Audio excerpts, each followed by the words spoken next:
Ժամանակը միակ ռեսուրսն է, որը մենք հետ բերել չենք կարող։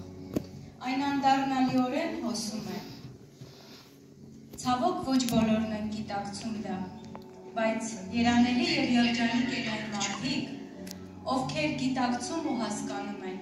որ կորցնելու ժամանակ ուղղակի չկա։ 2018 թվականներ, ամաս, շոկ, կարծես թե երազանքս կատարվել էր, ես տարական դպրոցի ուսուցչուհի եմ, ստեղծագործող մարդ, ստեղծագործություններ եմ գրում տարբեր արտիստների երգերի համար, ունեմ ամուր ընտանիք, երջանիկ, սիրելի ամուսին, բայց կարծես թե մի բան պակաս էր,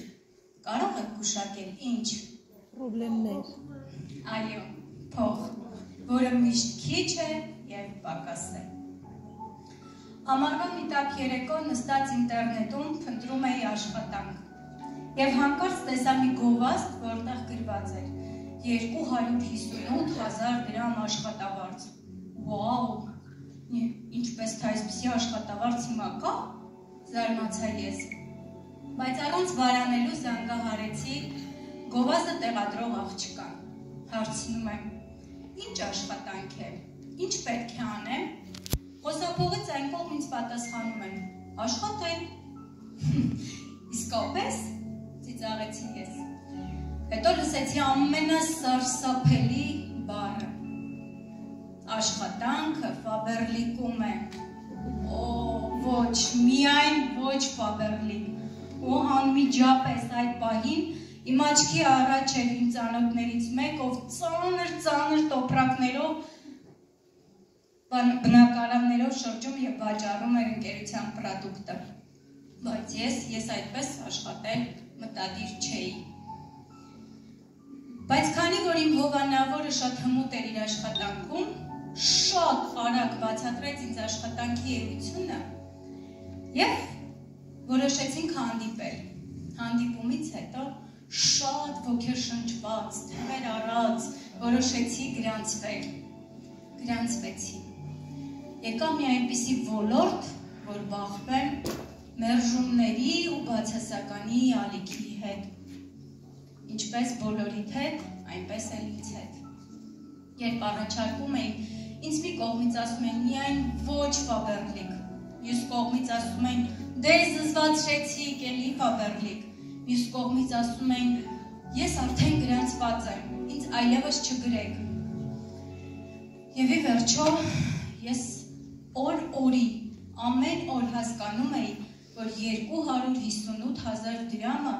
դա անհասանելի երազանք էր։ Եվ արդեն սկսեցի հանձնվել, ձեռքերս վայր իջեցնել, բայց իրավիճակը էլ ավելի սրվեց շրջապատի ճնշումից։ Հարևանները ծիծաղում էին ինձ վրա, ծանոթներս ուղղակի չէին հավատում, եղբայրս քննադատում էր, ասում են, դա խաբեություն է, քեզ կխաբեն, դա նախատրոն է, ինչպես ասում են։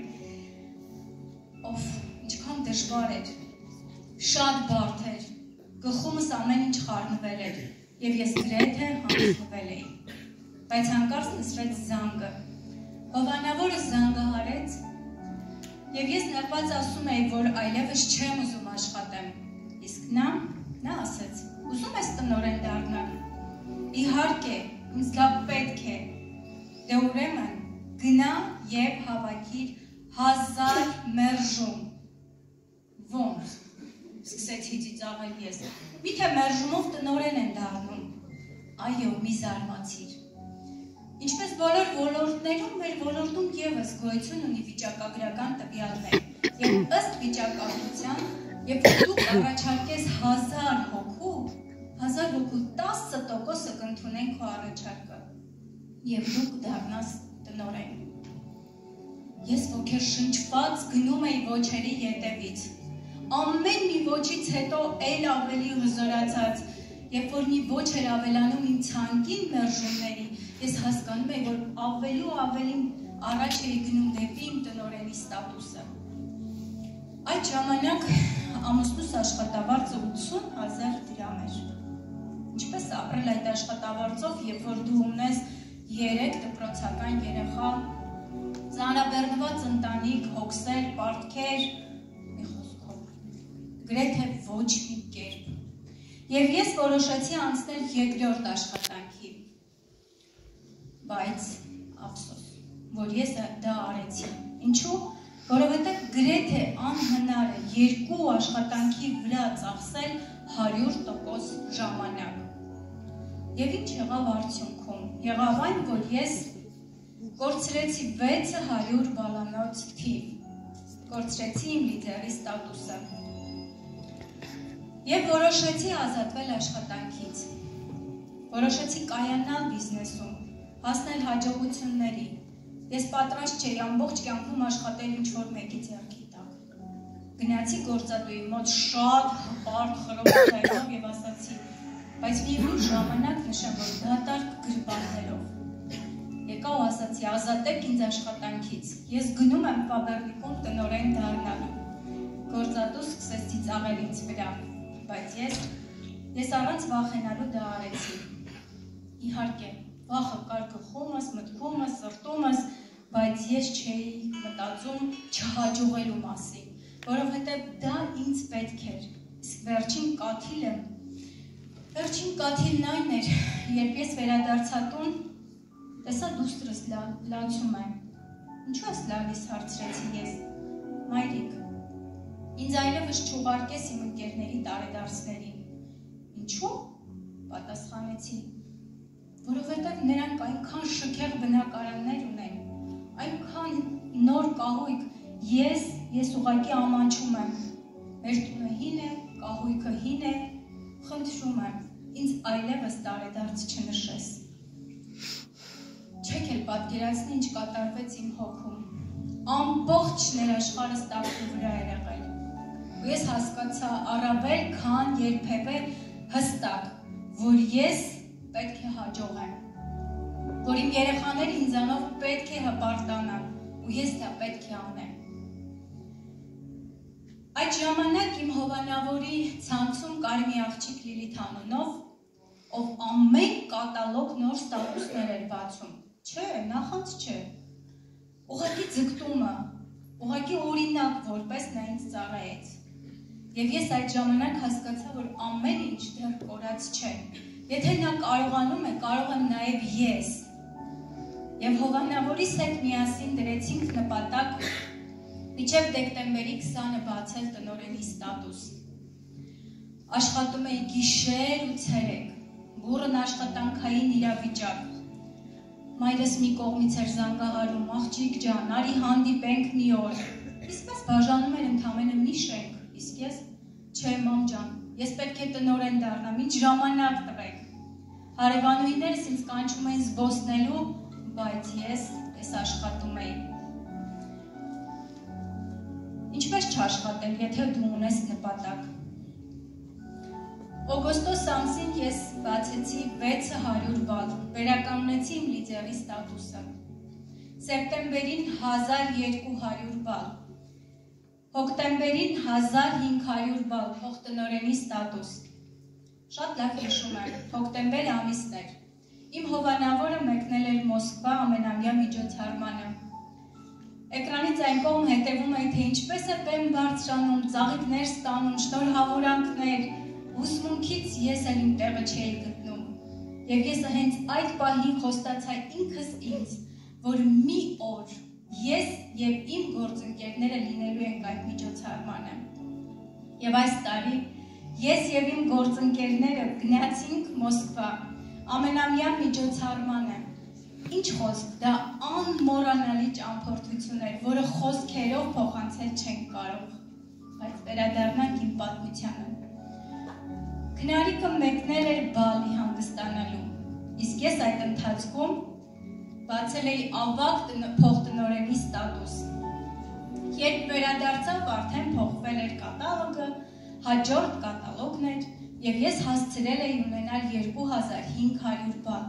պակասում էր ընդամենը 500 բալ այդ տնօրենի ստատուսի համար, ինչ անել։ կատալոգի նախավերջին օրը քնարիկի գրասենյակում սեմինար էր կազմակերպված։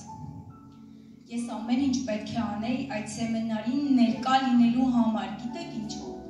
որովհետև հենց իմ հովանավորից լսել էի խոսքեր, որ տնօրենները ծնվում են միջոցառումների և սեմինարների ժամանակ։ Հենց այդ խոսքերի համար ես գնացի։ Գնացի, որ լսեմ իմ մյուս հովանավորի խոսքերը, որն այնտեղ հնչեց։ Եթե դու մի բան շատ ես ցանկանում, դու կանես դա, անկախ հանգամանքներից, անկախ իրավիճակից, դու կարող ես,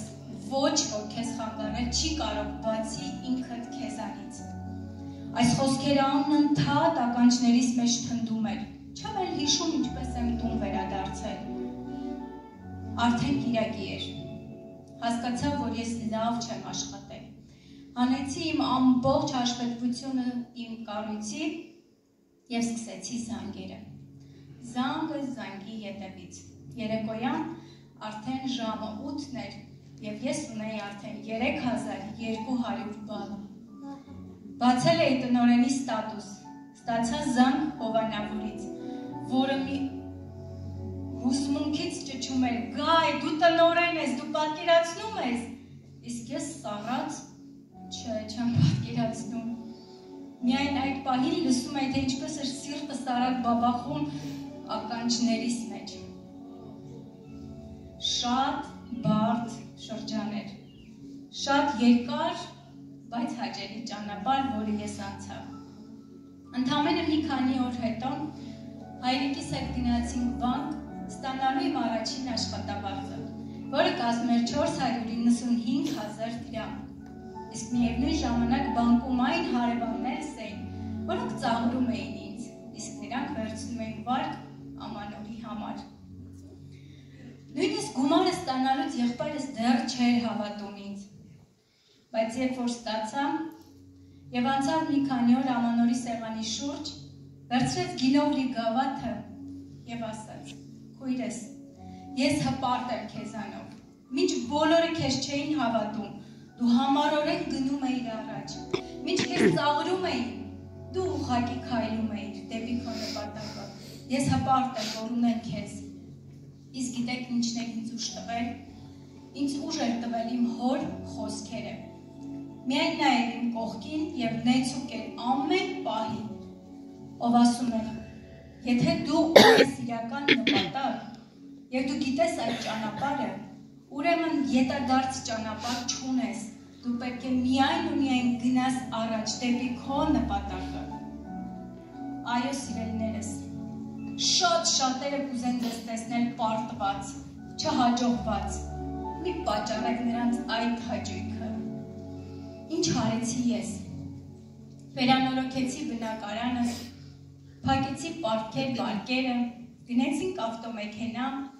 և ընդամենը 2 օր հետո 120 հոգանոց մեծ շքեղ դահլիճում նշելու են դստերս տարեդարձը և ընդամենը օրեր առաջ դուստրս գրկեց ինձ և ասաց. «Մայրս, ես հպարտ եմ քեզանով, դու իմ ամենամեծ պարտքերն ես»։ Արժեր այս խոսքերի համար անցնել այդ խրթին, բայց հաճելի ճանապարհ։